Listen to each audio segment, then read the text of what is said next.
പടം വര മത്സരം എന്താന്ന് വെച്ചാൽ എനിക്ക് ക്ലാസ് കട്ട് ചെയ്യാൻ ആകെയുള്ള സാധനം ഇതുള്ളൂ. അപ്പൊ അതിൽ പെൻസില്, വാട്ടർ കളർ, കാർട്ടൂൺ 1.5 ദിവസം കിട്ടി. അതായത് പെൻസില് കാലത്ത് തുടങ്ങി വെച്ചവരെ, വാട്ടർ കളർ തുടങ്ങി കാർട്ടൂൺ പിറ്റേ ദിവസം വെച്ചവരെ. അപ്പൊ 1.5 ദിവസം ക്ലാസ്സിൽ പോകണ്ട.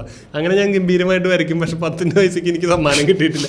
കാർട്ടൂണിന് അങ്ങോട്ട് സെക്കൻഡ് പ്രൈസ് എപ്പോഴും കിട്ടിയിട്ടുണ്ട്. അത് കഴിഞ്ഞ് സ്കൂളിൽ പുറത്തുള്ള വരയ്ക്കും ഞാൻ പോകും. അപ്പൊ അങ്ങനെയുള്ള കുറെ മത്സരങ്ങൾക്ക് പോയാലുള്ള ഗുണം നമുക്ക് കുറച്ച് തിരിച്ചറിവ് കിട്ടും. എങ്ങനെ അവര് വരയ്ക്കണേന്റെ ടെക്നിക്കും സാധനമൊക്കെ കാണുമ്പോഴേ. അപ്പോൾ അങ്ങനെ ചില സമയത്ത് വീട്ടുകാർക്ക് അറിയാതെ മത്സരിക്കാൻ പോകുന്ന പറയും, കിട്ടൂല എന്ന് വീട്ടുകാർക്ക് നല്ല ബോധ്യമുണ്ട്. അപ്പോൾ അങ്ങനെ ഇരിക്കലെ ബാലഭവനിൽ നടക്കുന്ന ഒരു മത്സരം. അപ്പോൾ തൃശ്ശൂർ 2 പടം വര മത്സരം നടക്കുന്നുണ്ട്. ഒരെണ്ണം വേറെ ഏതോ സ്ഥലത്താണ് നടക്കുന്നത്, വേറെ സ്കൂളിലാണ് നടക്കുന്നത്. അതിന് ക്യാഷ് പ്രൈസ് ഉണ്ട്.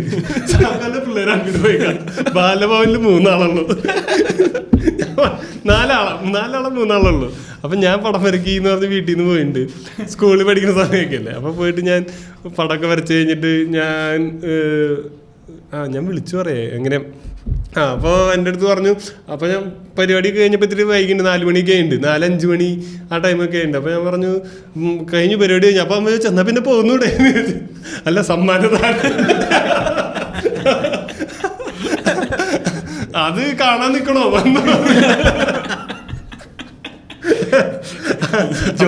കോൺഫിഡൻസ് അമ്മയ്ക്കുണ്ടല്ലോ.